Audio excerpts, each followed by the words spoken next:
County Jail. To accept this call, press 0. To refuse this call, this call is from a corrections facility and is subject to monitoring, recording, and the location of your phone will be obtained. For more information about our privacy policy, please visit www.connectnetwork.com. After the beep, press 5 to accept this call. This call is from a corrections facility and is subject to monitoring, recording, and the location of your phone will be obtained. Stay on the line to accept this call. Thank you for using GTL. I don't consent to recording of this call. Any information from me? Nothing. Okay. Are you recording this by chance? Yes. Okay. Just doing an analysis. I've been listening to the news and the radio, and it looks like this Kristen Ford character. They say that, as it turns out, her father and grandfather were CIA, and that her brother is a GPS fusion operative, and that she's actually a Democrat operative and a pro-life activist. I'm sorry, pro-abortion activist. Let me correct that. She's a pro-abortion activist. Given the fact that this guy is pro-life, this Judge Kavanaugh, she's got a political bent against him.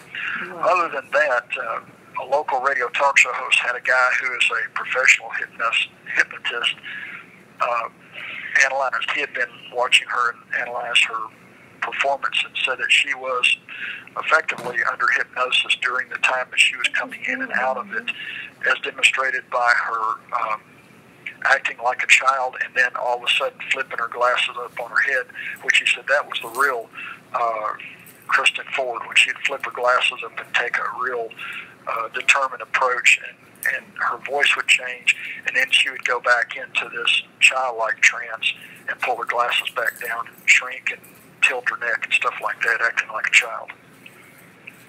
The guy's name was Mark Ryan. He lives in Arizona, and he was on the KVAB radio 1110 yesterday. It's on from 2 to 6, and I think the guy's got a blog on that radio website where they talk to the guy, and it sounded like he had nailed it exactly because of her mannerisms, the way they changed, as though she was someone that was under hypnosis. Yep, I've heard the same thing. Oh, also, this guy Flake, that apparently had this staged go-between between him and these women who were confronting him about issues there in the elevator, which would have never happened. Security would have never let them sit there and stop the elevator like that. They played that over and over, and as I'm listening to this woman, she reminded me exactly of the whining tone that Don Shinzy, that court-appointed attorney, gave when he's, well, you need to plead guilty. We're going to lose because you're guilty. You're not going to win because, you know, they're saying that you had guns, and if they say you had guns, well, we can't win. Yeah, you know. So I'm listening to this whiny voice. But, you know, this is a guy that, again, he does not recognize the Constitution, the treaties, or the statutes that are consistent thereto as the law of the land. He only views the opinions of judges as the law of the land. The guy is... he is committing treason against his oath to the Constitution, as is every judge that does that. But that's what we're dealing with. These people are either sociopaths, you know, professional actors that are communists that have invaded our country through the Bar Association, or a combination thereof. They are not American. They are anti-American. They're openly hostile towards the Constitution. Freedom and liberty is their enemy. Hey, Mike. They want everybody slaves. Hey, I just got out of the John. Sorry, my wife answered the phone, but yeah, what you're saying, I don't disagree with at all. I think it's absolutely spot on. And in regards to this prison ministry, you know, we have this Year of Jubilee prison ministry.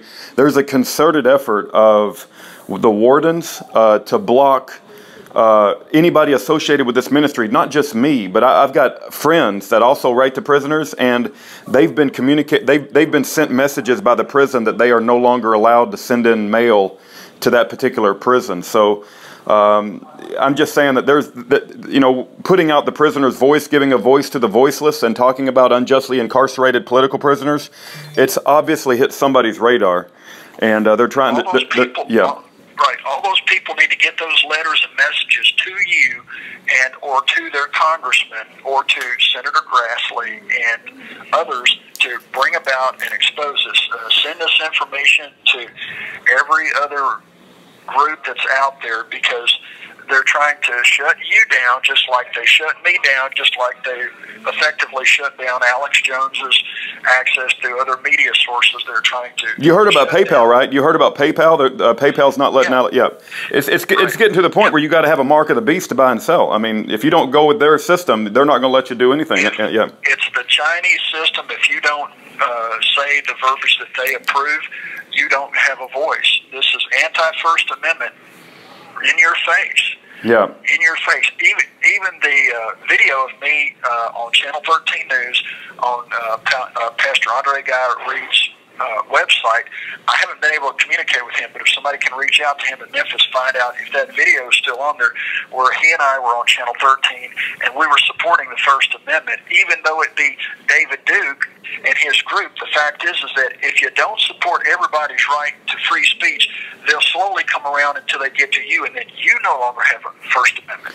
Well, I'm going to keep exposing. I've got an entire website that exposes. I mean, you're provably innocent. I've got other men and women that are provably innocent. I mean, our whole website has tons of documentation if people wanted to take the time and to go through it to see that these... Tipton County convicted me for failure to appear when they all admitted there was no order for me to appear, and the law says there had to have been a lawful order for me to appear. There was no lawful order, therefore I'm not guilty, but here I'm in prison. Yeah. Also, they did not have anybody to testify that I had a gun. They said they found a gun in an airplane 2.5 months after the fact, after I'd been arrested on the day that they knowingly had to have searched the plane. Don't tell me an FBI 8-man militarized SWAT team that's going to tear a building apart is not going to search a little bitty Cherokee 140. Don't tell me they didn't search that plane. I'm not buying it for a moment. And irregardless of that, the fact is... You have 60 seconds remaining. The Second Amendment right to bear arms shall not be infringed is the law of the land. The fact is, I am an ambassador of another country. The fact is... Hey, did you get the letter? Did you get the letter I sent you that shows... No. You still haven't got it. That's amazing. Hopefully you get it today, man. Nope. Mail's already run. They haven't given it to me, so I don't know if they're holding it back or what. It definitely shows Canada recognizing the Chilcotin Nation. Might need to have it sent again. I don't know. How long ago did you send it? I sent it last week, like in the middle of last week. You should have got it by now. Okay, let me wait tomorrow. Okay. And, all right. But they may be holding it back. God bless everybody. Keep fighting. Keep speaking out. Keep standing. I am. And I hope you are too. Hey, Mike. Yeah, amen. And if they're going to keep letting us talk, I'm going to keep talking. But you still there? Yep. Okay, if it's not the exposing part, we are doing the exposing part. It's just that nobody gives a damn. Thank you for using GTL.